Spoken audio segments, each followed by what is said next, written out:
اعوذ باللہ من الشیطان الرجیم، بسم اللہ الرحمن الرحیم۔ میں ہوں عبد المعید خان، ہمراہ آپ کے ساتھ ایک بار پھر حاضر ہوں۔ ناظرین، آج ایک سماجی مسئلے پر بات کروں گا، وہ ہے شادی بیاہ سے متعلق۔ آج ہماری زندگی سادگی سے کوسوں دور جا چکی ہے۔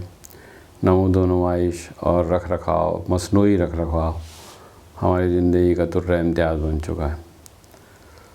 ہماری اقدار بدل چکی ہیں، ہمارے طور طریقے بدل چکے ہیں، فطرت، سادگی، آسانیاں سب رخصت ہو چکی ہیں۔ لہذا ہمارا یہ جو شادی بیاہ کے جو معاملات ہیں وہ بھی بہت مشکل ہو گئے۔ اس میں بیجا اثرات اور اخراجات کی وجہ سے جو ہے اس کا بار بہت بھاری ہو چکا ہے۔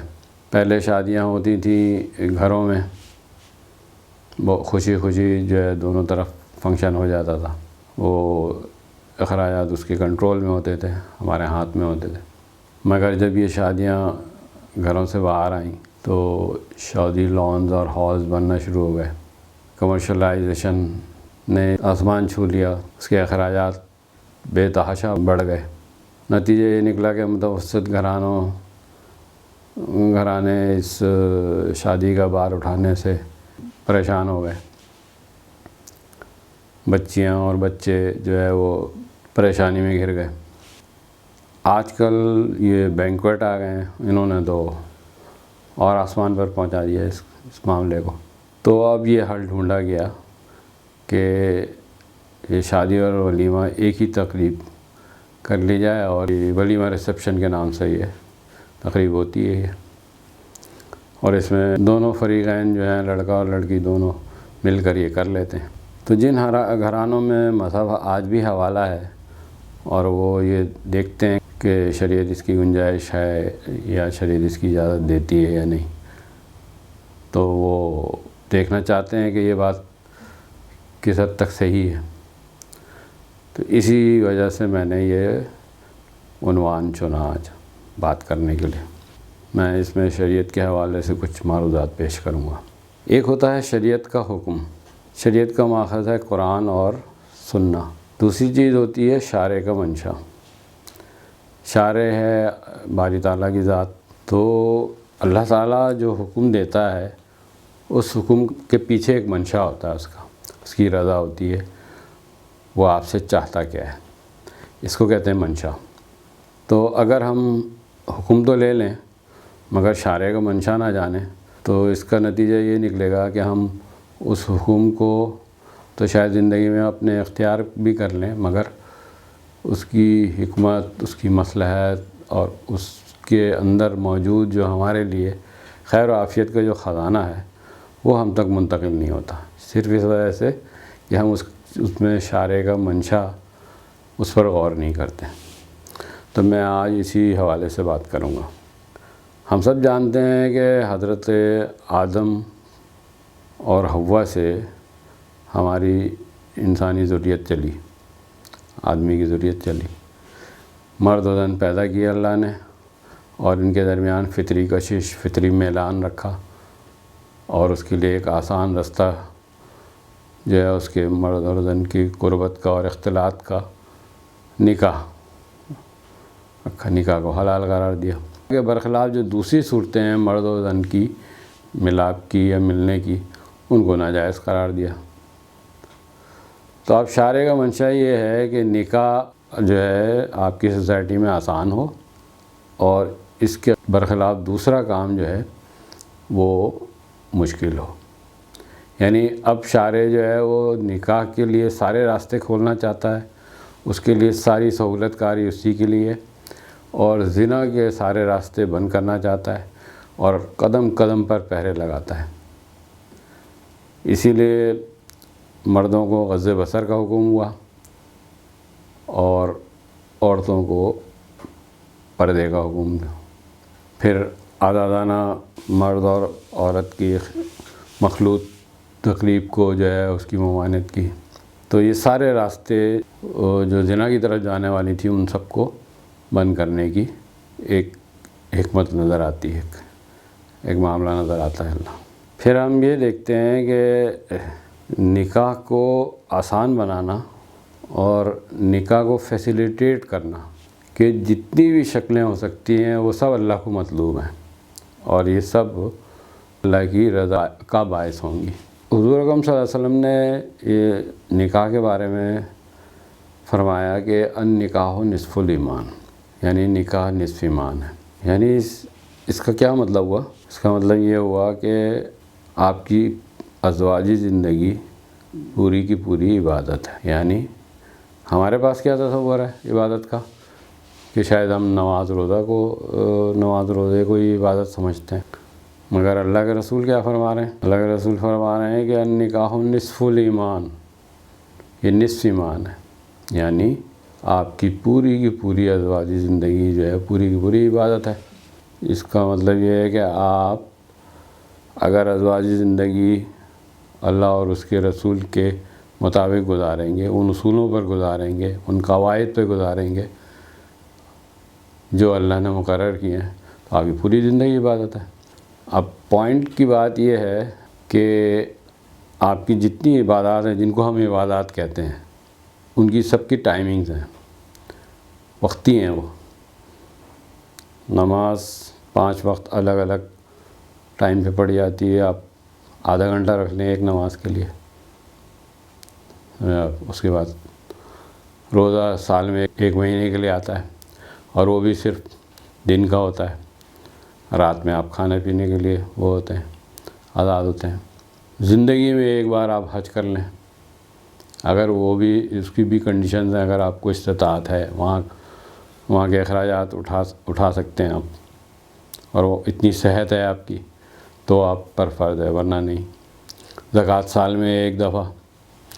تو یہ ساری عبادات جو ہیں ان کی ٹائمنگز ہیں، لیکن یہ حدیث یہ بتا رہی ہے کہ یہ پوری کی پوری زندگی آپ کی عبادت ہے اگر ان کنڈیشنلٹیز کے اندر یہ گزاری جائے۔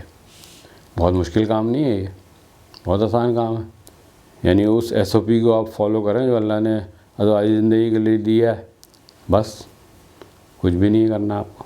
دوسری بات یہ ہے اس میں کہ جب اللہ تعالیٰ حلال رستوں سے نسل آدم کو آگے بڑھانے کے راستے کھولنا چاہتا ہے اور حرام رستوں کو بند کرنا چاہتا ہے، تو شارع کیا چاہتا ہے؟ شارع یہ چاہتا ہے کہ مرد و عورت اس خوبصورت رشتے کو ترقی دینے کے لیے، ایک دوسرے کو خوشی فراہم کرنے کے لیے، ایک دوسرے کی جذبات کی تسکین کرنے کے لیے وہ سارے عوامل یوز کر سکتے ہیں جس سے ایک دوسرے کے لیے قربت بڑھے۔ حضور صلی اللہ علیہ وسلم نے فرمایا کہ اچھی بیوی جو ہے وہ نعمت ہے۔ تو اس کا مطلب کیا ہوا؟ اس کا مطلب یہ ہوا کہ اگر بیوی مرد کے سارے حقوق پورے کرے، کامیاب ہے، دنیا میں بھی اور آخرت میں بھی۔ ہمارے ہاں لڑکی والے جو شادی کے موقع پر جو دعوت کا اہتمام کرتے ہیں، تقریب کا اہتمام کرتے ہیں، اس کی کہیں بھی شریعت میں گنجائش نہیں ملتی، مگر یہ کیا جاتا تھا جو بالکل نامطلوب چیز ہے۔ تو میں یہ سمجھتا ہوں کہ یہ جو ولیمہ ریسیپشن کے نام پر یہ 2 تقریبات کو اکٹھا جو کر لیا جائے، یہ بالکل جائز شکل ہے۔ ہاں، اس میں جو یہ شرط لگائی جا رہی ہے بعض طبقوں کی طرف سے، بعض حلقوں کی طرف سے، کہ خلوت اس کے لیے ضروری ہے، یہ صحیح ہے کہ یہ حضور صلی اللہ علیہ وسلم کی سنت تھی۔ آپ نے جتنی بھی ازواج کے ولیمے کیے وہ سب خلوت کے بعد ہی کیے، مگر ایسی کوئی شرط نہیں ہے، اور اگر شرط ہوتی تو سنت میں یا اس میں قانون کے طور پر جو ہے وہ واضح کر دیا تھا، ایسی کوئی شرط نہیں ہے۔ دوسرا یہ ہے کہ اس میں ولیمے کے بارے میں جو کچھ ایسی شرطیں بیان کی جا رہی ہیں جو جس کی شریعت مکلف ہی نہیں ہے، تو اس سلسلے میں میری رائے یہ ہے کہ ولیمہ لڑکے پر ہے، لہذا ولیمے کی دعوت جو ہے وہ لڑکے، اس کو سارے اخراجات لڑکا اٹھائے۔ وینیو جو ہے وہ اگر لڑکی والے اس کے اخراجات اٹھا لیں تو یہ مسئلہ حل ہو جاتا ہے، اور شریعت کے بھی تقاضے پورے ہو رہے ہیں اس میں، اور شارع کا منشا بھی پورا ہو جائے۔ شارع یہ چاہتا ہے کہ نکاح کو آسان بناؤ۔ آج کے دور میں جس کو مشکل بنا لیا گیا تھا، اگر اس کے لیے آسانی کا راستہ ڈھونڈا گیا ہے تو یہ بالکل صحیح ہے اور جائز ہے، اور بلکہ اس میں اللہ کی رضا حاصل ہوگی۔ جو متوسط گھرانے ہیں یا جو غریب گھرانے ہیں، جن کے بچے اور بچیاں شادیوں سے نہیں کر پاتے، وہ ان کے لیے ایک راستہ ہے، ان کے لیے ایک آسانی کا راستہ ہے۔ اسی حوالے سے اب چونکہ یہ شادی بیاہ کی بات ہو رہی ہے تو میں ایک بات اور کرنا چاہتا ہوں اس میں، وہ ہے کلچر کے حوالے سے۔ کلچر پر اسلام کوئی قید نہیں لگاتا۔ اسلام کا مزاج یہ ہے کہ وہ ہر علاقے، ہر ریجن، ہر کمیونٹی کے کلچر کو جذب کرتا ہے، ان کو گائیڈ لائن بھی دیتا ہے، مگر ان پر قید نہیں لگاتا، ان کی پر پابندی نہیں لگاتا۔ اگر خوشی کا موقع ہے تو خوشی کا موقع خوشی کی طریقے سے سیلیبریٹ ہوگا۔ حضور اکرم صلی اللہ علیہ وسلم مکے سے ہجرت کر کے مدینہ گئے تھے، مدینہ والوں کا کلچر الگ تھا، مکے والوں کا کلچر الگ تھا۔ وہاں پر جو شادی بیاہ ہوتے تھے یا کوئی بھی خوشی کا موقع ہوتا تھا تو وہاں پر لڑکیاں جو ہے وہ گایا بجایا کرتی تھیں، گانے بجانے کا شوق تھا انہیں۔ تو کئی حدیثوں میں ذکر آتا ہے کہ اللہ کے رسول نے جو ہے مدینہ کے انصار مدینہ کے بارے میں کہا کہ ان کے یہاں یہ کلچر ہے اور آپ نے اس کی اجازت دی۔ بلکہ خود حضور صلی اللہ علیہ وسلم جب مدینہ آپ کی آمد ہو رہی تھی تو مدینہ کی چھتوں پہ کھڑے ہو کے لڑکیاں جو ہیں وہ دف بجا کے طلع البدر علینا گا رہی تھیں۔ تو اس کا مطلب یہ کلچر کو اڈاپٹ کرتا ہے اسلام، مگر اس میں جو معیوب چیزیں ہیں جو اسلام سے ٹکرانے والی ہیں ان کو ریجیکٹ کر کے، ان کو مسترد کر کے وہ کلچر کو قبول کر لیتا ہے۔ تو یہ میری ایک گزارش تھی اس سلسلے میں۔